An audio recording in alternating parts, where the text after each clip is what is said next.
hello नमस्ते Sumi Ayan so आज तपाईँहरूलाई मेरो एकदमै बेस्ट मोकटेल देखाउँदैछु सो लेट्स गो विथ है so it's a roly poly glass I don't have a old fashion so actually old फेसनमा जानुपर्छ क्या सो सबै इन्ग्रिडियन्ट रेडी राखेको थिएँ मैले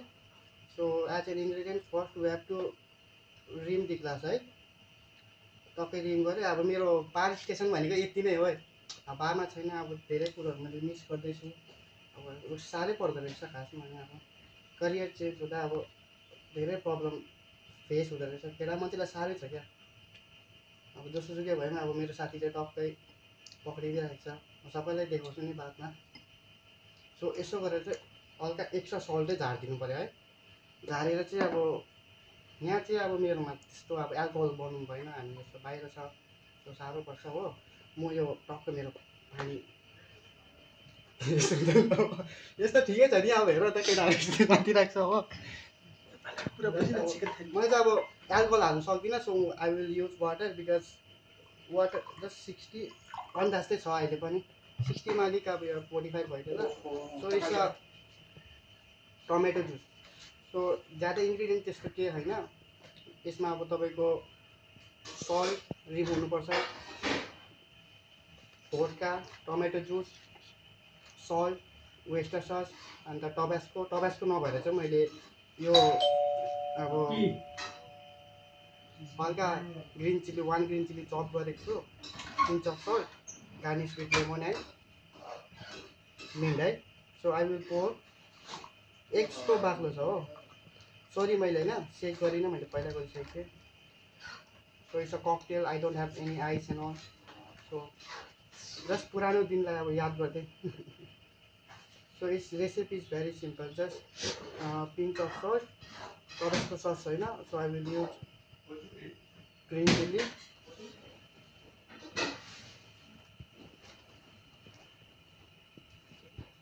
स्क्विज सम लेमन त्यस्तो स्क्विज पनि गर्नु भएन क्या मैले अब याद गर्दैछु पहिलाको अब कति अब सिनियरहरूले मलाई कराएको यसमा चाहिँ अब यो झोल मात्रै जानु पऱ्यो क्या जुस मात्रै जानु पऱ्यो यसको चाहिँ फेरि बिटरनेस आउँछ तपाईँलाई त्यही भएर म चाहिँ एउटा ल टक्कै हाल्नु सायद बादमा के कसो हुन्छ हो म 6 महिना बाद ट्रान्सफर गरेर गार्डनिङमै जाउँ भनेको दिस गार्निस विथ मिन्ट यसमा स्टेयर गर्नेहरू त्यस्तो केही नभएर जसो तपाईँले पनि दामी इन्जोय गर्नुहुन्छ होला यो चाहिँ यस्तो हुन्छ खास चाहिँ ककटेल एल्कोहल हाल्नु त अब Bloody Mary without alcohol it's a Virgin Mary so let's test म तपाईँलाई टेस्ट कस्तो छ भन्छु है यो मेरो स्टेसन म साइडमा गर्छु ल बार स्टेसन मेरो अब यहाँ घरकै बनाएको सुलु चेस्ट सबैलाई है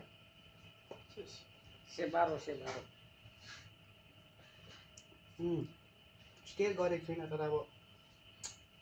नट ब्याडै हो धान ठिकै भने अब यसमा त्यो टबास्को फिल आएन जस्ट हल्का नुन चर्को अन्त टमेटो मात्रै जुस मलाई आइदिइरहेको छ अब बादमा मलाई अब स्टेयरहरू केही गरेको छैन अब खाँदै पछि अब स्पाइसी पनि आउँछ होला भेगेनर हाल्नु त भन्दै थिएँ कि बट अब वेस्टर सस त हुँदै थियो नि बिटर सस हो भेगेनर त कहाँ स्विट न स्विट भइदिँदो रहेछ धेरै मिठो छ अब त्यो टेस्ट यो चाहिँ अब कस्तो मान्छेलाई चाहिँ अब पक्यो भन्छ जो कि अब उयो खान्छ नि के भन्छ तितो तितो त्यस्तो खाले हुन्छ नि त्यस्तो खानलाई चाहिँ बेस्ट हो जसले अब यस्तो टमेटोको टेस्ट चाहिँ मन पराउँदैन त्यस्तोलाई चाहिँ म प्रिफर गर्छु धेरै अरू ककटेल्सहरू छ इन फ्युचर म बारमा गएँ भने अब मेरो वान अफ दि बेस्ट फ्लेमिङ लेमोगिनी तपाईँलाई बनाएर देखाउँछु जस्ट फलो लाइक गरिदिनु फेरि पनि चेस्ट केटाहरूलाई पनि अब ड्रिङ्क्स बनाइदिनु पर्यो होला बाई